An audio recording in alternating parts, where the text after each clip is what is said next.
Good morning. morning. It is November 1st. Can you believe it is November 1st? Yeah, year's almost over. Good morning, Mortgage Pros 411. I'm Audrey Boissonou and my co-host Kevin Casey, and we are joined by the amazing Elliot Eisenberg, PhD, aka the Bowtie Economist. I almost said that. I won't even tell you what I almost said. Anyway, so good to have you with us, Elliot. Thank you. Good. A pleasure to be here. I just wanted to start today by reminding everyone that it is November and it is the month of gratitude, which leads up to Thanksgiving. And while we are in a very different market than we were a year ago, we have so much to be grateful for, right?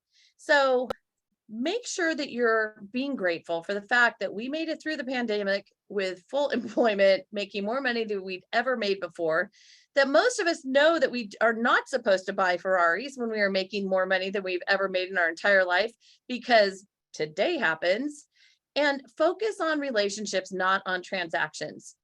Okay, make sure that's your focus as you are, as we keep saying, getting up in the morning, taking a shower, putting on clothes that don't stretch, and leaving your house to go meet humans in person. That's right, humans in person. So with that, I would just attitude of gratitude is important. Attitude of gratitude. Is that trademark? Do we have to be careful about that?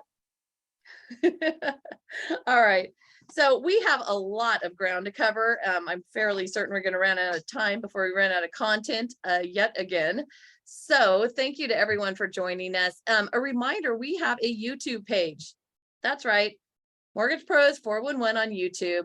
And most of our most recent episodes are on there now. And so you can go there and watch them at your leisure, which people are starting to do. You can subscribe.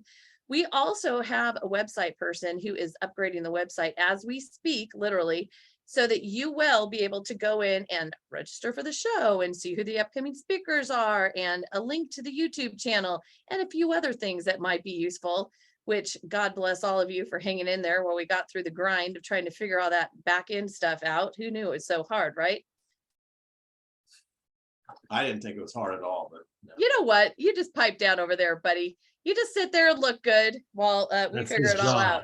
With that being said, Kevin, do you want to announce our little contest we're going to have? Yeah, so we came up with a contest this week because we know the Fed is about to, or not the Fed, but Fannie and Freddie about to announce new conforming rates. And it's really funny because I'm talking to loan officers and they're like, oh no, the new limits are out. They're 7.10 or they're 7.17. I'm like, no, those are like independent lenders doing those numbers. That is not the new conforming limits.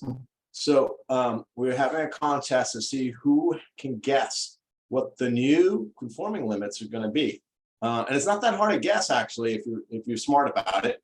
And then the other part of the guess, we're going to have you guess what day the announcement will be made by Fannie Mae. We'll give you some hints during this show next week, maybe the following. It'll end the 15th, so the day of our last show is the day. And the reason why it ends on the 15th is because that is when the stats are released to Fannie and Freddie. So if you had an inside hand on it, you could take the stats and figure out what the conforming limit is. So that's why we're going to end the contest on the 15th.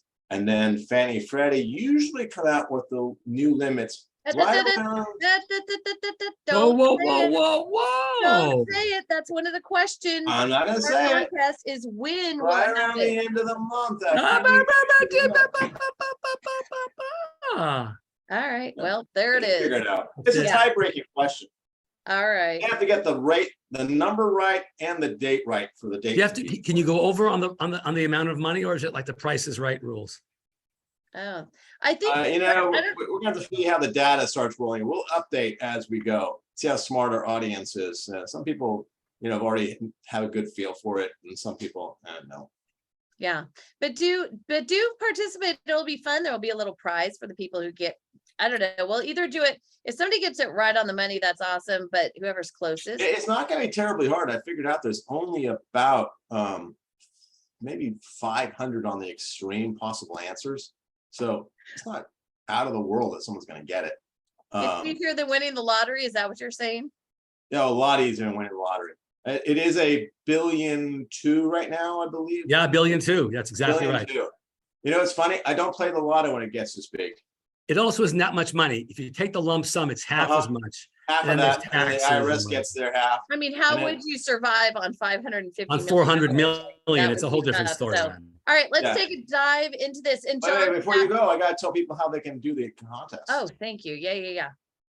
Minor detail. So we've added a little hashtag or slash bar to our website. So you go to our website, mortgagepros401.com, and then slash crystal ball. And that's where you enter your guess. And we'll get that out. We'll send that out also later on, but it literally just got upgraded not less than 10 minutes ago. So Well, yeah, they're working on it right now. They're trying to get it up on the website. So you'll be seeing some major changes to that website shortly. It will actually function. There will be a place for you to register. There will be, oh, I don't know, upcoming guests, previous guests. I mean, all the things that you'd like to see when you look at it. How about that for a novel idea? And John is asking whether it will be a contest for individuals or for companies. And I think at this point we just do company or individuals. right, individuals. Kevin? Yeah. Yep. Okay. Obviously, we're making this up as we go, so let's move it right along, and we'll keep you posted next week. And Kevin is dying to give you some more hints on. So stay tuned for that. And with that, Elliot, let's talk about I don't know, the economy. Good topic. Good topic. Oh my Sure, gosh. let's Okay, go. so let's start with the obvious, which is the Feds are meeting starting today. And tomorrow, what happens, Elliot? Tomorrow at 2 p.m. they have a press conference. People ask me when does the Fed change rates? I say every 6 weeks at 2 o'clock in the afternoon, and they'll announce that they'll have bumped up rates by 75 basis points or 3/4 of 1 percentage point. That's not news. What's potentially news making is the press release, and more importantly, the presser at 2:30 until either 3:30 or 3:15, whenever. And Powell will give a speech at that point, 7-8 minutes, followed by 45 minutes or an hour of Q&A. And he has to delicately say the following, I think. We are thinking about lowering the rate at which we increase the rate from 3/4 of a point, which will then have been for 4 meetings in a row, to we're thinking of lowering it at the next meeting. Now, he has to also make sure that the markets understand that he's not pivoting towards easy money. He's still raising interest rates. He's raising interest rates into an inverted yield curve. This is not a happy situation. This is just, hey, we're getting close to neutral on interest rates. With this hike, there'll be almost 4%. Inflation's okay, 6, but 7, whatever. But we're getting close to 0 in real interest rates. We're not there, but we're getting, and there's no point. We don't want to keep raising 75 bips for 10 meetings in a row. That's stupid. So we're beginning to get closer to the end than we were before. That's all it means. It doesn't mean you're pivoting. They don't want financial conditions to get easy. They don't want the market to boom. They want consumer spending to go down, and they want activity to slow. That's important. That's why they're still raising rates. So I've been mad at Powell since June. I've been pretty vocal about that just because I don't think that he should be telling people when they should buy a house for their family, but that's just me. And so do you have any idea what this statement will say other than, okay, this is what we might do next month, maybe, but maybe not. So, they'll condition it big time, right? But I mean, it's data dependency, but it's the key message is inflation's still bad. We're still paying attention to it like a hawk. We're willing to raise rates as necessary to tame inflation, and that's enemy number one. He's got to say that in some more elegant fashion than that, but he has to get that message. He can't just say, we're going to raise rates maybe by less going forward. That's not enough. He has to give the caveat that inflation's still the big problem, and it's still a bad problem. We think it may come down, but until we see it coming down, we're going to continue to raise rates. Are they still thinking that they're going to get it down to 2%? Yeah, and by the time my grandchildren are 9, I mean, this may not happen overnight. I think that's the problem. It may take till the end of 24 to get there. The Fed can't wait that long with high rates. Funny. The Fed's got a timeline here. They raise rates again in December. They raise rates the first 2 meetings of next year. Then they keep it at 5% ballpark, hoping inflation comes down. They hold it and hold it and hold it and hold it. They don't want to raise any more than that. They may have to raise once or twice, possibly a 1/4 point, but hopefully they don't have to raise. And then they can start to lower at the end of next year. So a year from now, they'll start to lower rates unless things terribly go wrong.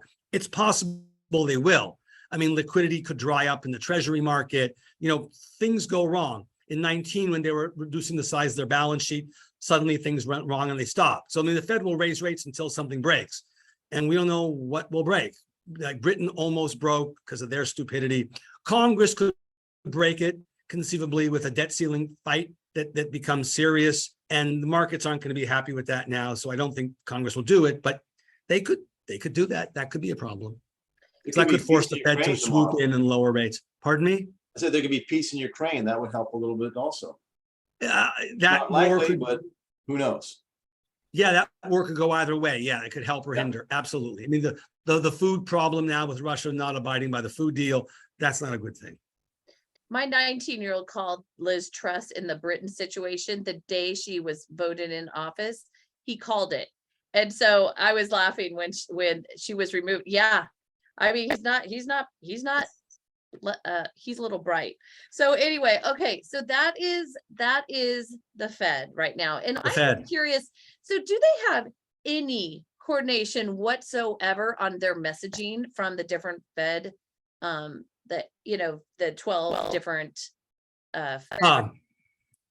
do they? Yeah, it feels like they're all over the place. We have one guy saying one day that the target now for Fed funds is 4 3/4, which is not, like that's a ways off. And then you've got I feel like they're all over the place. Like, oh, we go from transitory to holy crap. And it's inconsistent. They're all saying something different. That's my perspective. It's not wrong or right. Right. You're right. The Fed bank presidents say what they say, and it doesn't really matter. I mean, it's not irrelevant, but don't pay much attention. The key thing is what Powell's saying. Okay. That's the most important thing. All right. If Powell's saying, Powell's the chair, he bosses around. You notice you don't hear Lael Brainerd, who's number 2 or number 3. You don't hear John Williams from the San Francisco Fed, who's now at the New York Fed, who's also number 2 or 3. And also the head of regulatory affairs, the new guy who got on from Michigan State. Those are the 3 deputies that really matter below Powell. They don't mouth off because they're working with Powell together as a foursome, the critical foursome, and they're going to drive policy through the meeting. Well, maybe that's because John Williams is the amazing composer that makes beautiful music for movies, or not. I don't know. Anyway, okay. I think when do they hit like a neutral spot with the Fed? Because we were in a position where the Fed was trying to drive the economy by lowering rates and stimulating economy with lower rates. But the economy doesn't need stimulating right now. It is doing pretty much just fine. Unemployment is phenomenal. The companies are reporting, lots of earnings. So things are going well. So you don't need that Fed stimulation. It'd be nice if the Fed said that more often versus, oh, we're trying to raise rates to slow inflation. Well, actually, what they're trying to do is let's get back to normal, and then that'll help get inflation down. But it seems to me they're indicating they'll keep going beyond normal to keep pushing inflation down. Elliot just said they're going to do it till it breaks. I mean, that's kind of they may well do it till it breaks. Yeah. It's a crash landing always, isn't it? And the problem is they were late to the raising game, right? I'm sure all your other speakers have said this. They waited too long until March to begin the roll off of the balance sheet and of raising rates. And now they're behind the curve. So they're catching up. And we know that at the end of the cycle, we know that the Fed funds rate is probably going to be above the inflation rate.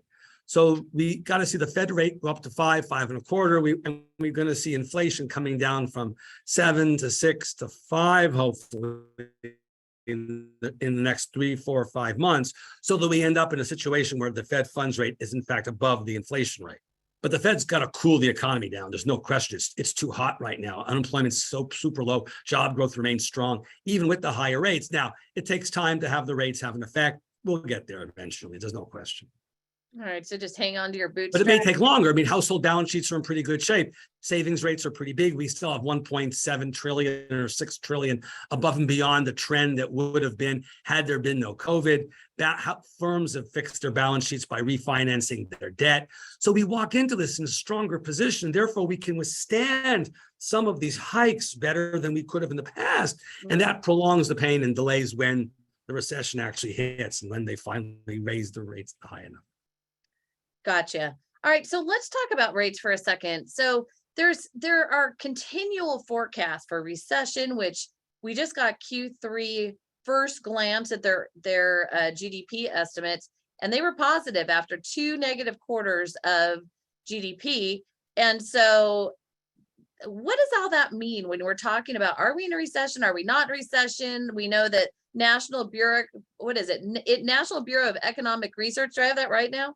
I mean, they've said nothing, which they're the ones who call recessions. Where are we in all this? Yeah, but they won't say it for another 8 or 9 months, so they're always way behind the times. So. Right. So what do you think? Like, are we I think we're not in a recession. Look, job growth through the first 9 months of this year has been spectacular. We're going to get the October number on Friday, so we'll know October. But through September, it's good. It's slowing down a little bit, but even last month, the September number was roughly 250 or 260,000 jobs. That's well above trend. I mean, trend pre-COVID was 130, 140,000 jobs. Unemployment's as low as it was before COVID began. So there's no workers to get. Job growth has been strong. So they got to cool the economy down substantially. This is not a recessionary economy. Consumer spending is strong. It's weakened only by the fact that inflation exceeds job payment income. Real incomes are declining because of inflation. Wages are, incomes aren't, but wages are. This is a strong economy. I mean, the problem is, look, this past quarter was so good primarily because exports were spectacular and inventories detracted less. Those are one-off things. The dollar's strengthening. We're not going to have exports driving the boat here going forward. This is just a pleasant one-off experience. Similarly, in Q1 and Q2, we had crappy bad luck, which pulled it down. If you add up Q1, negative 1.6, and Q2, positive negative 0.6, that's negative 2.2, and now positive 2.6. You're at positive 0.4 over 3 months. That's GDP growth essentially of 0.1% a year at an annualized rate. This is near zero. And I think that's about right. It's an economy that's roughly going nowhere. But compared to the rest of the world, we're booming. We're number one. We're booming. And that's why partly why the dollar is so strong and they have to raise rates so much. And our inflation's different in Europe. In Europe, the inflation's crazy high. It's still going higher, and it's mostly energy based. Ours is mostly demand based. So it's a very different stories here. I've told my family in Europe they should just plan and come out here for the winter and save on their fuel oil bills, and it'd be cheaper. Their airfare bill would be cheaper. I know people who are doing that, bringing their parents here. Yeah.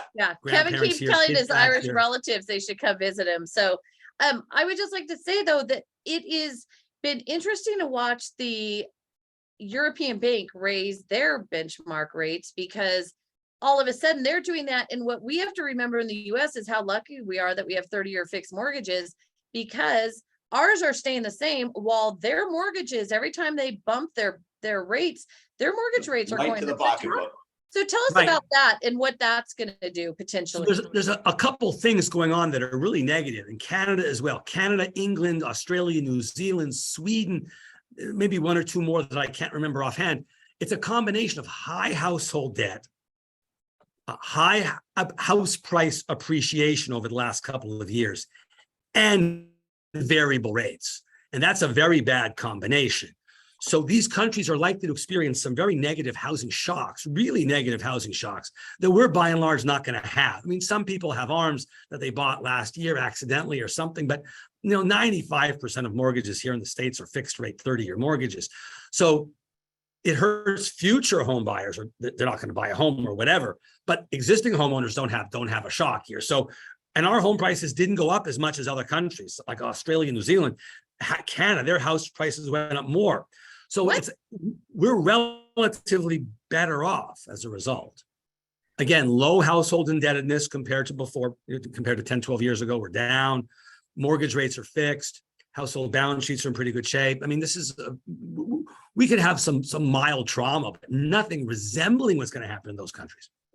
Okay, so what would your advice be to people who are looking at HELOCs, home equity lines of credit, which are Are they? Because, okay, let's talk this through, because if it's good, great. I just want to think about it.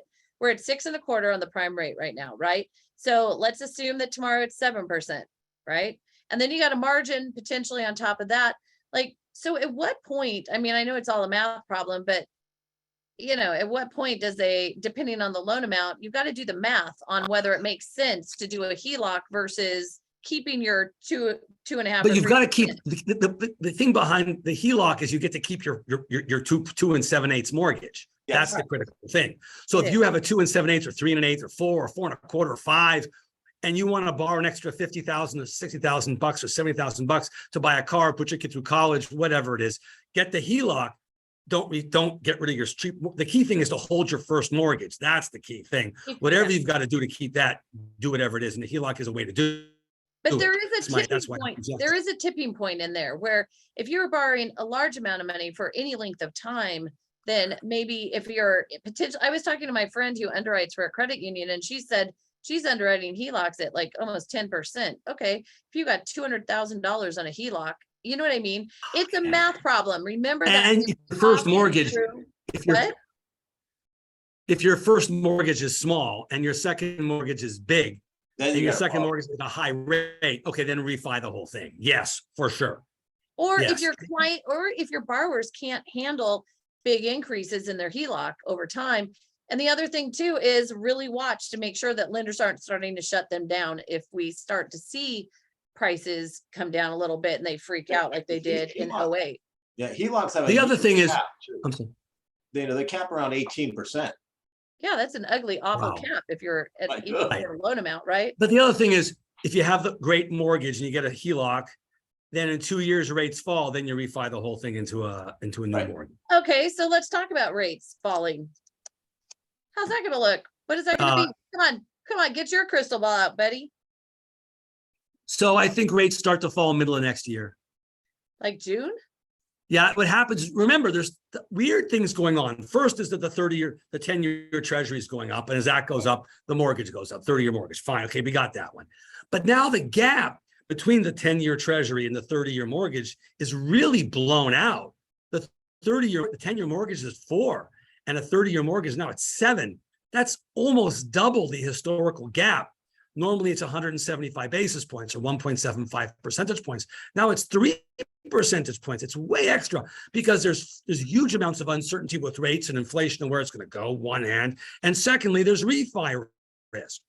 You're going to get a mortgage at 7, and next year they're going to refi down to 5.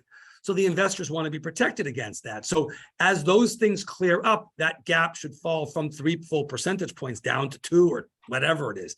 So rates will come down come next summer, fall, and that gap should decline. So there should be some meaningful declines in mortgage rates summer of 2023. Do you want to throw a number at us, Elliot? Dr. Elliot Eisenberg? Geez, a range? Give us a range. 6. Come on, tease us with a range. Let's go 6 1/4. 6 1/4. I mean, around 6 1/4. 6. Okay, that is a very conservative estimate. We are hearing all sorts of other things. I think that's interesting. We won't hold you to it. As we have found this year, projections are completely meaningless and kind of more of a game than anything else, because if you go to January of 2022 and look at all the projections, not one of them even came close to this. Not even like close. May I just say shit show? I mean, I really hold back most of the time, but really, let's just summarize, shall we? So it has been a rough year. But I think that the economy shows, I think once inflation starts to crack and starts to come down, the Fed lowers rates, and then that's happened sometime in second half of 23.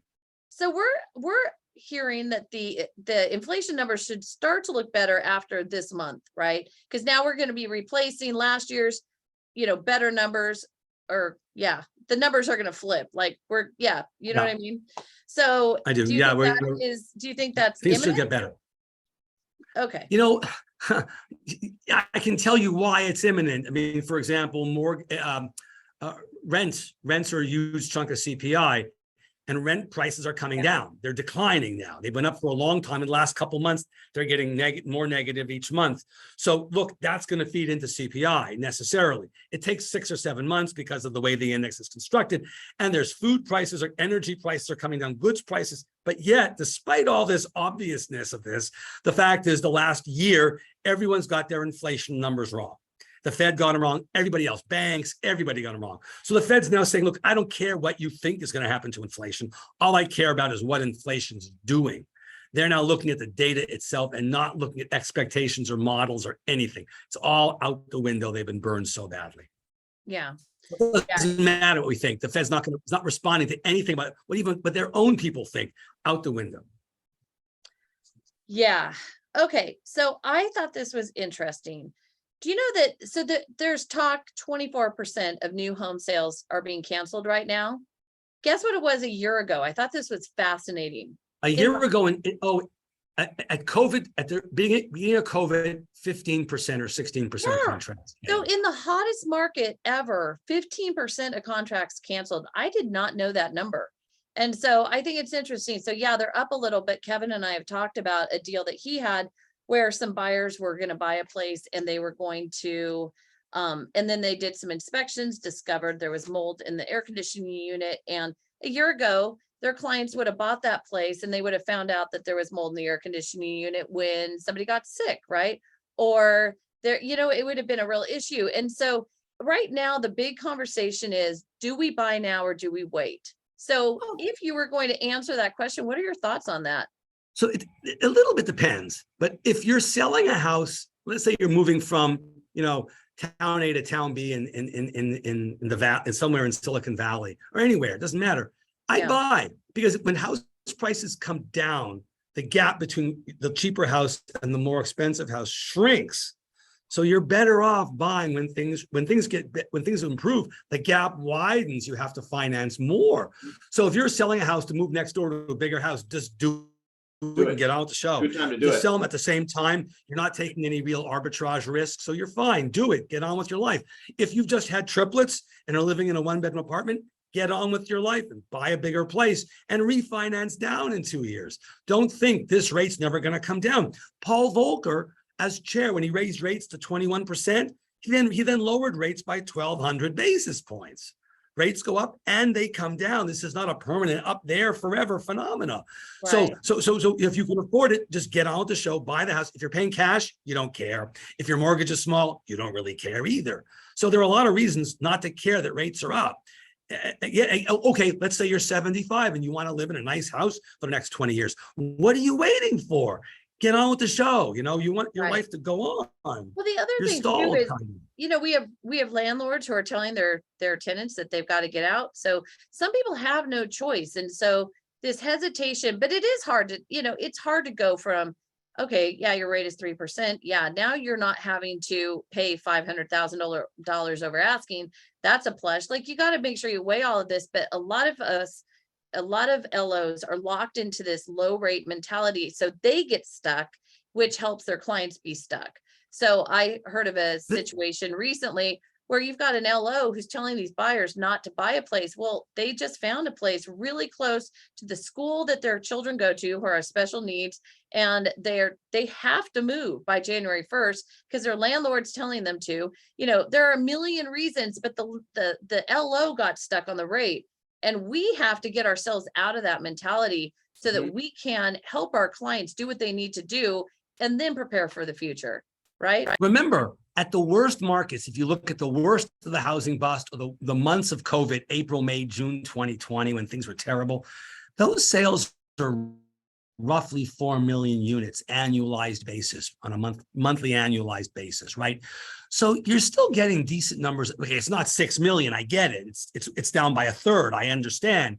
But 4 million homes a year are going to sell in the worst of conditions because of births and deaths and moving and jobs and all that stuff. Yeah. Right. Divorce. Right.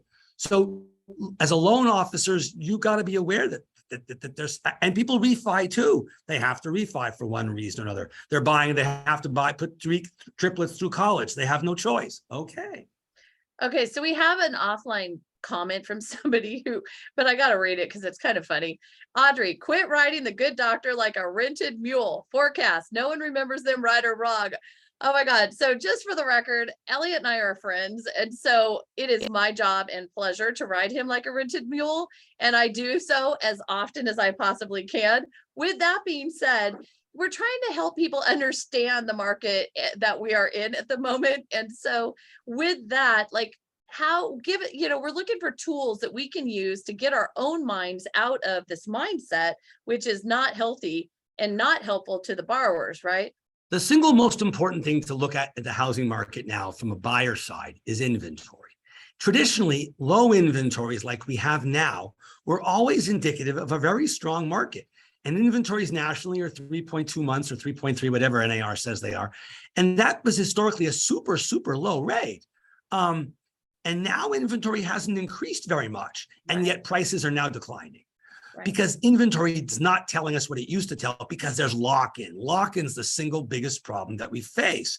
People have a 3.25% mortgage. They're not going to give it up to buy a new house at a 7% mortgage. Right. And as long as that gap between their mortgage and the current mortgage rate's that big, sales activity is not going to be great. There'll be 4 million units a year sales, or 3.9 or 4.2, whatever it is, 4.3, but it's not going to be great because lock-ins are a real problem. And lock-in only goes away when rates come down or enough time elapses such that the problem goes away anyways. Well, if you look at the graphs for the inventory levels, they're very, very consistent with what is normal for this time of year, actually. That's true, but it's year over year. Listings are declining year over year. Right. No one's friggin' listing their house. There's no supply and there's no demand. Both.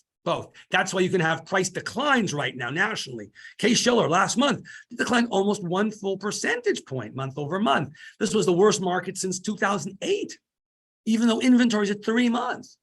Okay, with that, so let's talk about fear in headlines with the media and how much of this is being driven by headlines and people being worried, and rightly so for some of them. I mean, think about it. If you lost a house during the meltdown, if you watched your parents lose a house during the meltdown, right? Then you're looking at this thinking, holy crap, it is doom and gloom and we are all in for it. And so again, our job, and one of the reasons that we do this, is to give people the ammunition and information that they can use when they're doing social media posts, etc. Educate your consumers and your borrowers and the general public. Let them know that those headlines are not right and tell them what is true instead. So it's important to look first. Demographics are super favorable. The number of kids who are 30, 29, 30, 31, 32, the biggest cohort in US history, 34 is prime home buying year. It's the biggest age year of buying a house.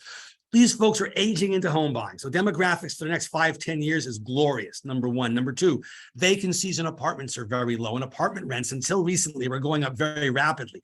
Now they're only coming down because households are out of money for rent. So the landlords are squeezing the tenants as much as they can. Unlike 13 years ago when there were tons of vacancies on the apartment side. 2, 3, unemployment is not going to get as high as it was during the housing bust of 2007-8. It'll go from now 3.5% to 5.5%. People put down 10% on their home to buy their house because of Dodd-Frank and so on. And many people who bought their home in the last 2 years have had nice appreciation on their house. The only people who are in some semblance of trouble are folks who bought their house, say, since January of this year. They're the ones who have a 10% down payment.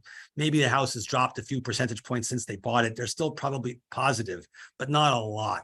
If they lose their job, they're the ones who are likely to ditch their house. But it's a very small segment of the population compared. I mean, it was millions last time. This is a very different world. I mean, it's not like it's happiness and puppy dogs and kittens here. Don't get me wrong. I understand. But this is not 07, 08 or 06, 07. Well, even recently, I read a stat, and this is nationwide, 46% of contracts receive multiple offers. Now, like that's now, which is crazy. The sales to final list price is, I mean, they're coming in really close to list price if the property is priced correctly and they are going quickly. So if you look at MLS, I mean, places are not on the market very long, like, maybe a week or two. Right. Days on market is still very tight. It's still objectively tight. It is. But the power has shifted ever so slowly and steadily towards the buyer, away from the seller. It's not as strong, nearly as strong as it was. There's no question. Oh, 100%. Absolutely. Absolutely. Okay. So someone made a comment. Keep asking the tough questions, Audrey. Elliot can handle it. Yes, thank you. Can.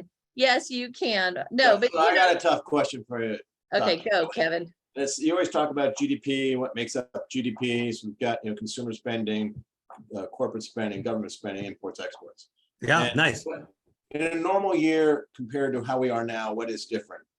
Oh, so exports have been very strong this last quarter. That's bizarre and very unusual. Government spending is Last quarter was actually up a little bit, but generally very, very weak because a year ago it was really, really strong. Right. So government spending is bizarrely low. Exports are bizarrely strong. Consumer spending is softening compared to what it is normally. It should be about a good 3/4 of a point higher than it is. So our GDP numbers now are a little bit weird across the board. Cap spending on inventory stopped because inventories have been largely rebuilt, not entirely and not in cars, but generally rebuilt. So we have capacity utilization that's spectacular, which means that firms should be investing in plant and equipment, but they're going to resist because we're probably going to go into a recession and rates are really high. So what should be happening is the job growth should be leading to good spending growth, which it's not because inflation's really bad. So it's a mess. It really is. The GDP numbers don't look anything like they should normally. And what's causing Because exports it's just to be weird. high right now? Because our dollar is so So strong. it's net export. So we're importing less than we did because remember the ships were backed up at the port of LA Long Beach. When the container comes off the ship and comes on the land, it's an import. Until then, it's not an import. So we had massive imports and now suddenly the backlog is gone. So that's one reason. Two, our demand for stuff has gone down because we've bought so much stuff over the last 2 years. And the firms prepped by buying so much extra stuff. Now we don't need it. So we imported tons. Now we don't have to. So the numbers, and we eliminated our COVID requirements. So tourists are coming to the States. That's considered an export. So tourism is up, imports are down, net exports are up. It's in spite of the fact that the dollar's up. And the longer the dollar's up, there are lags and it'll hit the export market for sure. But it may take another quarter or two until it happens, but it will happen for sure. Interesting. Great question. Okay, so just want to make a quick note. So we had talked, I believe last week, about FHA replacing classic FICO with a more inclusive credit model. And there was a lot of conversation about what impact will that have, blah, blah, blah. We have now found it's not going to take effect until probably 2024. So it is certainly not imminent. And so we will have some time to figure it all out and see if they actually do it.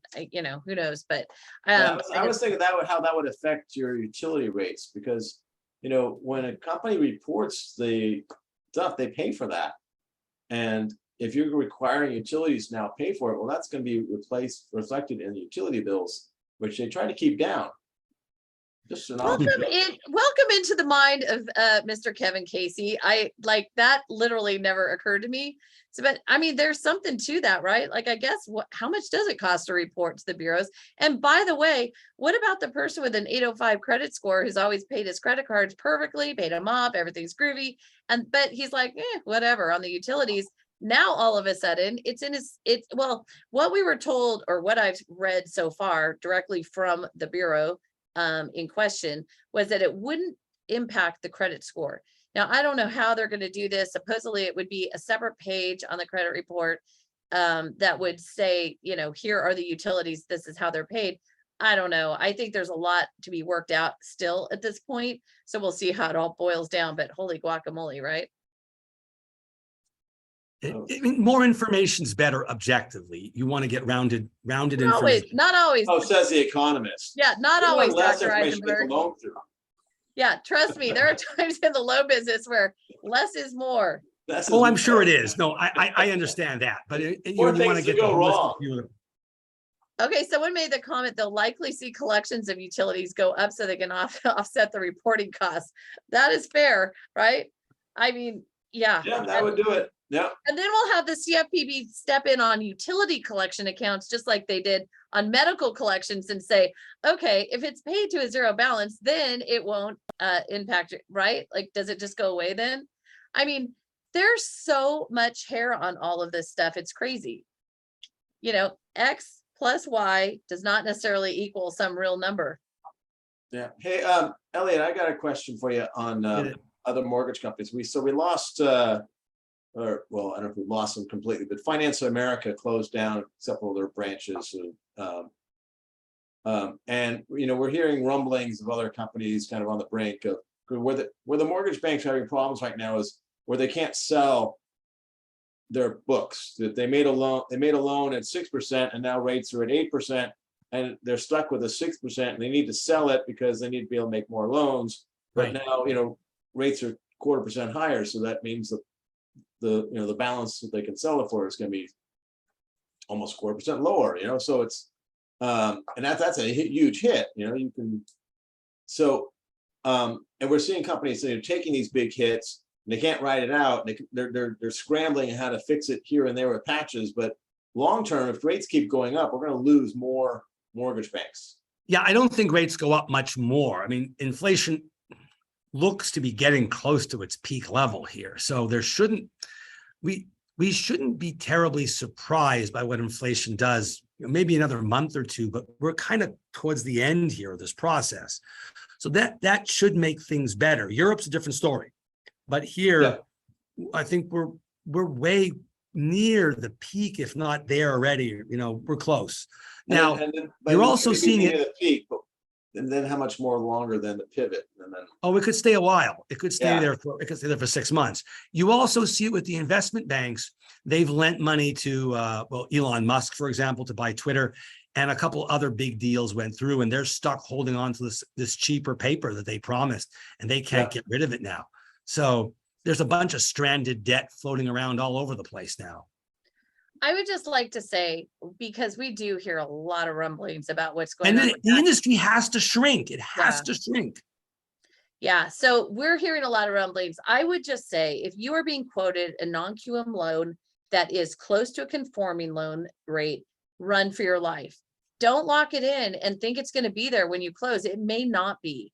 And so again, we talk about this, like, if it seems too good to be true, it's too good to be true. And some of those banks are having a really rough time right now, and they may or may not be able to close your deal. And so we've talked about, I call it the circle of trust, like from Meet the Fockers. So the borrower trusts us to lock in their rate, and we trust the lender to lock in that rate. And once that circle has been broken, if a lender starts breaking locks, the whole system goes up in flames, right? I am staying away from lenders that want to lock for 15 days, can't lock for longer than 15. That's a bad sign. Even if they're locking for 30 days and they're saying, well, and everyone else or is no at lock 10%. extension. Yeah, That's another bad sign. if everyone else is at 10%, at their 8%, there's something going on, right? So either someone's out of touch or there's some disconnect. And so be careful of that, guys. What we're hearing out in the marketplace is there's a big shift going on, just like Elliot was saying. And so we're having a contraction. We got much bigger than we normally are because of the demand. And now we need to shrink back to something close to normal. And we're not there yet. The MBA, the Mortgage Bankers Association, came out with a report not too long ago. And it basically said we're in for much more contraction than we've seen even. So just hold on tight and make sure you're getting smart about these things. And it is time, it's past time for us all to get out of our comfort zones and stop waiting for an 8-paper loan to fall out of the sky into our lap. And you got to go get the hard stuff, because that is what is paying the bills for a lot of people right now. So we had somebody on a couple of weeks ago, and they were talking about going to get loan, like going to meet bail bondsmen. It just was something I had literally never even thought of. And guess what? Somebody took that advice and has got a pipeline now full of loans, like decent sized loans for people who have, had a little trouble in their life, or maybe it's usually the relative, right? So the relatives like putting their house up or something, but it is time to think out of the box. You need you need new referral partners. You need not just realtors. There are other key places that you can get referrals. I took the advice from our guest last week on VA loans, and I have I have a meeting tomorrow with the Mayor's Office of Housing in San Francisco. Talk about opportunities for VA loans for them. And then I have another meeting or a possible presentation for the state of California VA Association on how to do some VA loans that are being missed in the system. And it's like, there's opportunities out there. Just, take advantage of what we're sharing right now. There's also, and I'm not an expert here, but reverse mortgages are also out there. Yep. People's house has done really well, but their portfolio's gone to garbage can to some extent. Yep. So that they can suck out $200,000 from their house or whatever it is. That's a viable thing too. Absolutely. Little challenge. The reverse is having their challenges too with the high rates. Sure. The way they calculate them, but there's still number of the jumbo companies have gone out recently. There's only like one or two left from last we heard, right, Kevin? Sorry, repeat the question. I was reading the comment there. Well, recently we've heard there have been a number of reverse mortgage companies that have gone down. And so there are less options, but for the right person, and please do not go do reverse mortgages just because you think you can make money. They take a lot of heart, a lot of time, a lot of hand holding. You got to make sure that you know what you're doing so that you're guiding people correctly, because when you're talking about elderly people and their relatives, that's a whole different ball game. So if you're going to do it right and make sure that your motivation is what it needs to be to serve that population. That's just, I have a friend who calls me Greenpeace all the time. So that's the do-gooder in me that can't help it. Sorry. Heck's jumping on the seals, protecting them. Oh my gosh. Anyway, yeah. So Jill made the comment, better to do a reverse mortgage rather than drawing down investment account. It's in a volatile down market. So yep. You as the economist would concur, I take it, Elliot? Yep. Yeah, leave your investments intact. Because you can always refinance it later. Right. And if our job is not to leave our children lots of money. That's important to remember. Let's spend our money on ourselves. Put our kids through college if you want. Get them a car or whatever, you feel you have to, great. But beyond that, spend your money on yourself. Yeah, just know that their children may show up with them to the appointment and not agree with that idea, right? So, yeah. So what else is going on in the economy, Elliot, that would be useful for our folks to listen to hear? The economy remains very strong. That's actually a problem right now. This is a surprising thing. And the other thing is, remember, so it may take longer for inflation to go down than we think. And the other thing is, as Milton Friedman eloquently said decades ago, there were long and variable lags with monetary policy. Traditionally, monetary policy worked. The recessions usually hit literally 24 months after the first rate hike. 24 months. What? That's historically, on average, when you get the recession from the first rate hike. So this rate hike occurred March of 22, earlier this year. That means under normal circumstances, you'd expect a recession in early 24. We expect it earlier now, of course, because the rate hiking has been really dramatic. We'll have after tomorrow 4 meetings in a row, 75 bipper hikes in a row, preceded by a 50 bipper and a 25 bipper and followed by another 50 bipper like December. This is unprecedentedly huge, fast rate hikes. That's why the recession is expected to come in 23, not in 24. It takes a while. And yeah, housing gets hit really fast. I get it. Manufacturing gets hit next because we can say, oh, I don't need to buy a refrigerator. I don't have to buy a skidoo.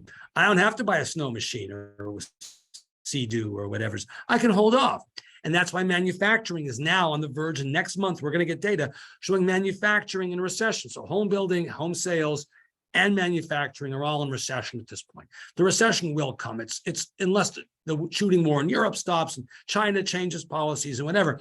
But it may still take a while to get there. It may not come until Q2 or end of Q2 or something. It's remarkable how strong our economy is.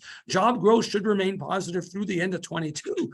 This is really, despite rapid raising cycle, it takes a while. Other sectors take a while to be felt.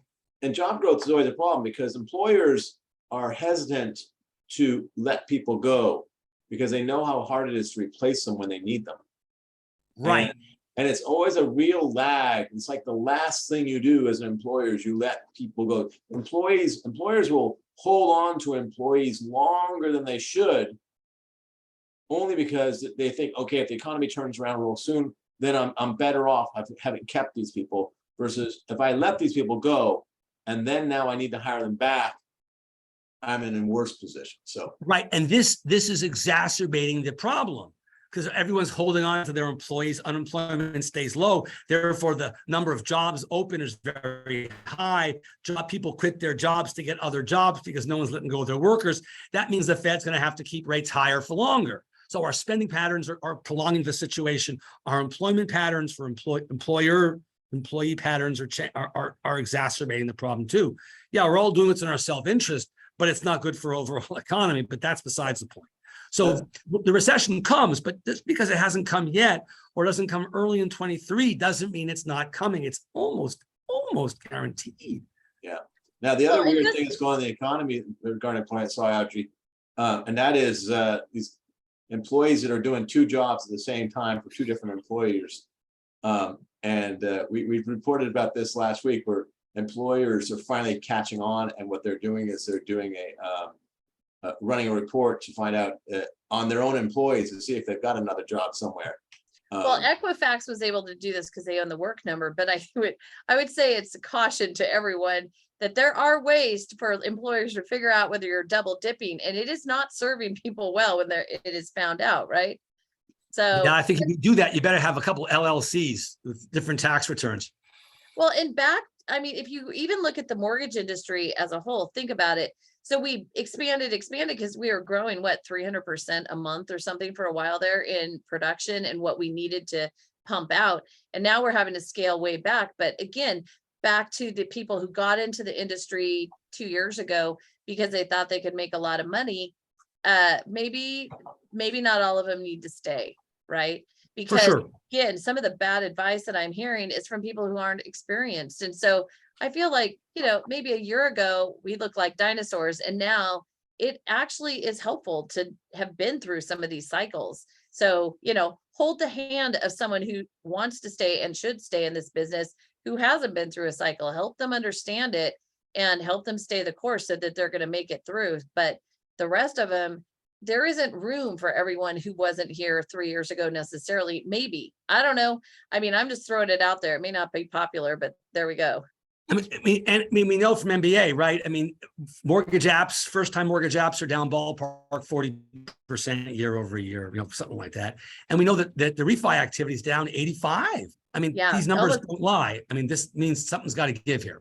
Yeah, absolutely. I mean, the proof is in the pudding. Just like all of mortgages, it's usually a math problem, isn't it?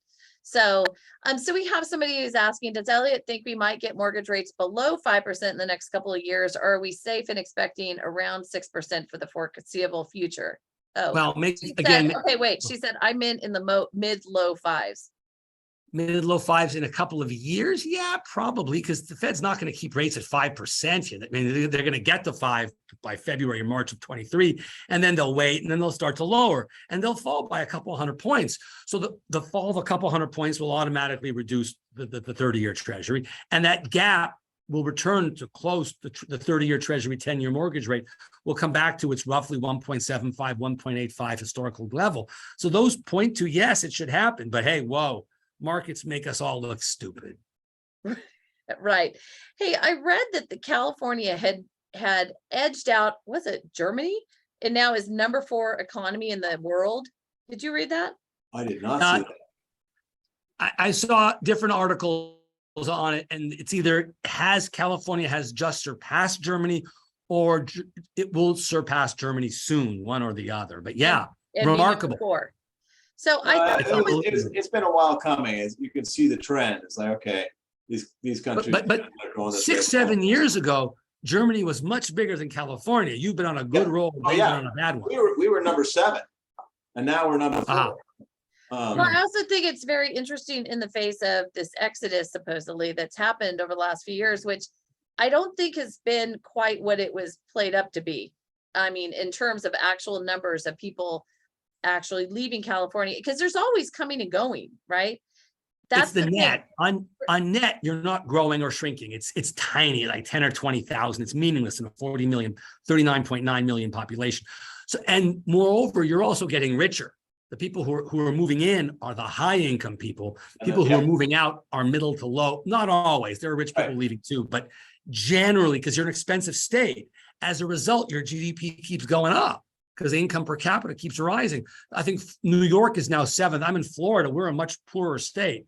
We're 17th globally. We're not half bad ourselves, but not even close. I didn't know that. Not even close to now, there's some Californians think that someday we'll be number 1, but that's not possible. Number 1. I mean, hello.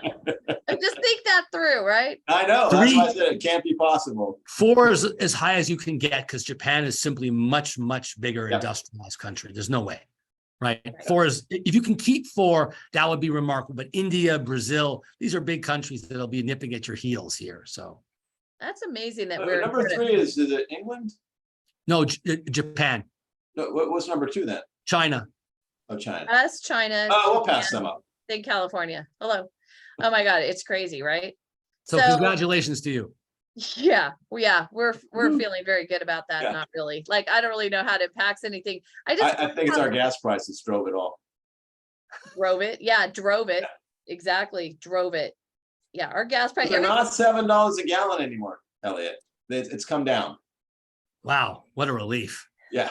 Yeah. Yeah, no, barely. you'd go to fill a tank up and it would stop at 100 because the tank wouldn't let you put in more Yeah. than 100. And you're Yeah. driving away like, but I only have 3/4 of a tank. I got to come back again. And I don't drive a truck. That happened to me. So, and just, to end on a high note, foreclosures are down 9% month over month, and delinquencies are down too. So again, people are hanging in there. Servicers have very much been charged with keeping people in their homes, really working with borrowers. So making sure our borrowers know that they have a resource. That's another thing that we can make sure that we're continuing to convey to our clients. If you lose your job, if you hit a snag, don't ghost your servicer. Don't Right, just right. disappear. You Communicate. communicate with someone and you will very likely get some help. Right. Hey, I want to remind our audience about our contest for those who came in late. So we're having a contest on guessing what the new Fannie Freddie conforming limit for 2023 is going to be. It's going to be coming out towards the end of the month, somewhere in there. We'll talk about that. You have to guess that part, that date also. But if you can go to Mortgage Pros 411.com/crystal ball. Oh my There you God. go, crystal ball. I thought you were going to put it in the your chat. guess. Evan. We would love to see what people are guessing. And I'm going to give you another hint. Am I supposed to give a guess now online? Well, I'm going to give the last 3 numbers. That's part of the Oh, guess. wait till next week. Do it next week. Well, wait, that next. Okay, we'll give that next week. The last All 3 right. numbers are really interesting stats on the last 3 numbers of the conforming limits. Yep. So they're working on getting that on the website. Elliot, can you please share with us how people would sign up for your daily notification on what is going on in the world? All things economic. Thank you for the plug. I'd be happy to. The easiest way to sign up is to text. Oops, does it work here? No, well, Yes, back it slow up, down. baby. There it is. Text Okay. the word Bowtie to the 5-digit number 22828, 22828. Not only will you live long and prosper, but you will know economics really well every day. No graphs, no ads, no charts, no links, no photos. Bowtie, one word, 22828. As always, he makes economics very interesting, titillating, in fact. So people love your daily messages, and it would be a crime if you didn't sign up for his daily update. So just make sure that you keep an eye out for we'll send a flyer at some point. We'll get this posted on social media for the contest. And then next week, who do we have next? Next week is election day, for goodness sake. And we're going to have Kevin Peranio on. It's always interesting to hear from him. Don't move that around, Elliot. Text Bowtie to 22828. Got it? Got it. And Awesome. he's going to send us a link to put on our website, which pretty soon will be actually functioning. Again, if you missed part of today, we have a YouTube channel, Mortgage Pros 411. We will see you there. Go and listen to your heart's delight. And Elliot, from the bottom of our hearts, we thank you. We just love you so much, and we love your information. To everyone else, have a wonderful week, and we will see you next Tuesday at 11 a.m. Pacific time. Thank you, Kevin. Thank you, Dr. Eisenberg. Hi, guys. Thank you. Take care. Looking forward to next Bye. time. Bye.